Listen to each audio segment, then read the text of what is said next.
dedication, and a relentless pursuit of greatness. From the corners of Compton to the biggest stages in the world, Kendrick's path was anything but easy. He defied the odds, turning pain into poetry and experiences into anthems. His music didn't just entertain, it sparked conversations, challenged perspectives, and redefined hip-hop itself. This is the full story of Kendrick Lamar, his rise, his fall, his impact, and his legacy. Humble beginnings in Compton. Kendrick Lamar Duckworth was born on June 17, 1987 in Compton, California, a city with a rich but turbulent history. His parents, Kenny Duckworth and Paula Oliver, had moved from Chicago to escape the cycle of gang violence that plagued their neighborhood. But instead of finding peace, they landed in another war zone, Compton, a city gripped by the crack epidemic, police brutality, and ongoing conflicts between the Bloods and the Crips. Growing up in Section 8 housing, Kendrick saw the harsh realities of street life firsthand. His father, who had past ties to the gangster disciples in Chicago, tried to distance himself from the gang culture, while his mother worked tirelessly to provide for the family. Despite the chaos surrounding him, Kendrick was a reserved and observant child, always taking in his surroundings and reflecting on them in his mind. First inspirations: the Tupac and Dr. Dre moment. In 1995, a pivotal moment shaped Kendrick's future. At just 8 years old, he stood on the streets of Compton and watched Tupac Shakur and Dr. Dre filming the music video for California Love. The energy, the power, and the presence of these rap icons left an unforgettable impression on young Kendrick. It wasn't just the music, it was the impact. He saw the way they commanded attention, the way they told stories that resonated with people from his neighborhood and beyond. That day planted a seed in his mind. If these men who came from similar environments could make it out and inspire millions, maybe he could too. Discovering writing and the power of words. As a child, Kendrick was quiet and introspective. He wasn't the loudest in the room, nor was he the toughest kid on the block. Instead, he found his voice through writing. He used poetry and short stories to express his thoughts, turning his notebooks into a sanctuary of rhymes and emotions. His mother often encouraged him to stay focused on school and avoid the dangers lurking outside. Unlike many kids his age who got caught up in street life early, Kendrick channeled his experiences into creativity rather than violence. His intelligence and deep thinking set him apart. School years and early love for hip-hop. Kendrick attended McNair Elementary School, where he excelled in academics, but his true passion was forming. He started listening closely to rap music, drawn to the lyricism and storytelling of artists like Nas, Jay-Z, DMX, and of course Tupac. As he grew older, he attended Centennial High School in Compton, the same school where legends like Dr. Dre once walked the halls. Teachers described him as a bright student with a vivid imagination, but it was clear that his heart was in music. He wasn't just a fan, he was studying hip-hop like an art form, dissecting lyrics and learning the intricacies of flow, rhyme schemes, and storytelling. While many of his peers were getting involved in gangs or falling victim to their circumstances, Kendrick saw hip-hop as his escape, a way to rise above and tell the world what life was really like in Compton. This was only the beginning. The kid from Section 8 housing had a dream, a pen, and a vision. And soon, the world would hear his voice, discovering hip-hop and early grind. By the time Kendrick Lamar was a teenager, hip-hop had become more than just an interest, it was his purpose. He was deeply influenced by the lyricism, storytelling, and raw emotion of legends like Nas, Jay-Z, DMX, and Tupac, studying their cadences, wordplay, and the way they painted vivid pictures through their music. Unlike many aspiring rappers of his generation, Kendrick wasn't just trying to rhyme, he was trying to say something meaningful. Becoming K.Dot and dropping his first mixtape. At just 16 years old, Kendrick adopted the rap moniker K.Dot and started taking his craft seriously. He wasn't just writing rhymes in his notebook anymore, he was recording them.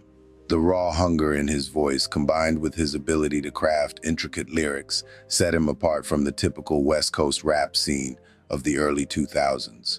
In 2003, Kendrick released his first mixtape, Youngest Head Nigga in Charge, Hub City Threat Minor of the Year. The tape showcased his lyrical abilities and storytelling skills, gaining local buzz in Compton and the surrounding areas. People could tell he had something special, but the industry, they weren't paying attention. Despite the lack of mainstream recognition, Kendrick didn't let the rejection discourage him. Instead, he kept grinding. Grinding without notice. The Training Day Era, 2005. Determined to sharpen his skills, Kendrick followed up with another mixtape, Training Day, 2005. This project was a massive step forward in his evolution, with 26 tracks showcasing his ability to adapt his flow, build narratives, and switch between conscious rap and hard-hitting street anthems. Still, no record labels were knocking on his door. No radio stations were blasting his music. In an era dominated by club hits and commercial rap, Kendrick's deep, introspective style wasn't an easy sell, but he kept going. Unlike many aspiring artists who gave up when they didn't blow up overnight, Kendrick treated every setback as a lesson. Every freestyle, every mixtape, and every performance was a step toward his bigger vision. The game-changing moment, signing to TDE, 2005. In 2005, fate intervened. Anthony Top Dawg Tiffith, the CEO of Dawg Entertainment TDE, heard Kendrick's music and saw potential in the young rapper. At the time, TDE was still an underground label, but was quietly building a strong roster of talent. Top Dawg brought Kendrick into the studio and saw firsthand his work ethic, hunger, and raw talent. Unlike many young rappers who were just looking for quick fame, Kendrick was serious about the art of rap. He wasn't just trying to make hit records. He was crafting stories, messages, and experiences through his music. That year, Kendrick officially signed to TDE, joining a label that would later become the launching pad for some of hip-hop's biggest names, including J-Rock, Ab-Soul, and Schoolboy Q.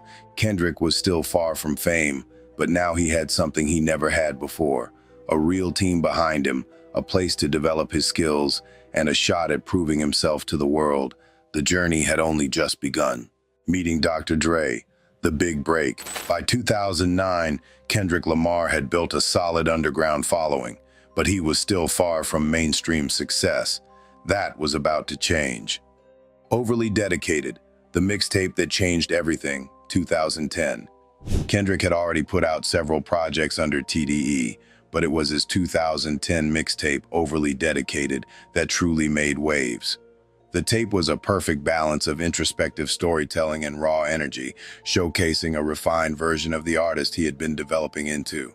Tracks like Ignorance is Bliss caught the attention of hip-hop purists and industry insiders alike. The song, which explored the realities of street life while questioning its glorification, was a clear sign that Kendrick wasn't just another rapper. He was a thinker, a poet, a visionary. Then something unexpected happened. Dr. Dre enters the picture. At the time, Dr. Dre, one of hip-hop's most legendary producers and the mastermind behind careers like Snoop Dogg, Eminem, and 50 Cent, was looking for the next face of West Coast rap. Industry insiders passed Kendrick's music to Dre, who was immediately blown away. Kendrick wasn't just rapping, he was painting pictures with his words. Dre had heard talented lyricists before, but something about Kendrick was different. His ability to blend storytelling with deep social commentary, all while maintaining a unique flow and voice, made him stand out in an era dominated by flashy, surface-level rap. Dre knew he had to meet him. The first studio session, proving himself to a legend. When Kendrick got the call that Dr. Dre wanted to meet him, he could hardly believe it. He had grown up idolizing Dre, listening to The Chronic in 2001, never imagining that one day he'd be in the same studio with the man himself. Walking into the studio, Kendrick was nervous but prepared. He wasn't just there to impress Dre, he was there to prove that he deserved to be in the room. One of the first tracks they worked on was The Recipe, a song that perfectly captured the essence of California living. Kendrick's sharp lyricism combined with Dre's signature production set the tone for what was coming. After that session, Dre knew one thing: Kendrick Lamar was the future of hip-hop. The official signing to Aftermath. It wasn't long before Kendrick officially signed to Aftermath Entertainment, joining a legendary roster that had already produced icons like Eminem and 50 Cent. This move marked his transition from an underground artist to a rising mainstream force. With Dre as a mentor and a major label backing him, Kendrick's moment had finally arrived. The world was about to witness the rise of a new king in hip-hop. The ascent to stardom. Kendrick Lamar had proven his lyrical ability and caught the attention of Dr. Dre, but now he had to prove himself to the world. His rise to mainstream success didn't happen overnight. It was a mix of independent hustle, key cosigns, and a masterpiece that would redefine hip-hop. 2011, Section .80, the underground classic. Before the big label push, Kendrick dropped his debut independent album, Section .80. Released under TDE, the project tackled deep social issues like systemic racism, drug abuse, government oppression, and the struggles of growing up in a broken society. Songs like ADHD and He Power resonated with a generation searching for deeper meaning in their music. The album didn't rely on big radio hits or mainstream appeal. It was a raw, intelligent, and poetic take on modern America. Critics and true hip-hop fans took notice. Kendrick wasn't just another rapper, he was a storyteller, a philosopher, a voice for the unheard. J. Cole's cosign and the Brotherhood. Around this time, Kendrick connected with J. Cole, another rising lyricist in the rap game. Cole not only recognized Kendrick's potential, but also helped refine his sound, pushing him to elevate his songwriting and delivery. Their chemistry led to collaborations, and J. Cole became one of Kendrick's early supporters and creative influences. Though they took different artistic paths, their respect for each other never faded. 2012, touring with Drake, the introduction to the world. In early 2012, Drake personally invited Kendrick on the Club Paradise tour, exposing him to a massive audience. This was a crucial moment. Before this, Kendrick was known in hip-hop circles, but hadn't yet reached the mainstream masses. Now, performing alongside one of the biggest names in rap, his music started reaching millions. Drake even featured Kendrick on Buried Alive interlude from Take Care, a moment that showed the industry Kendrick was next in line.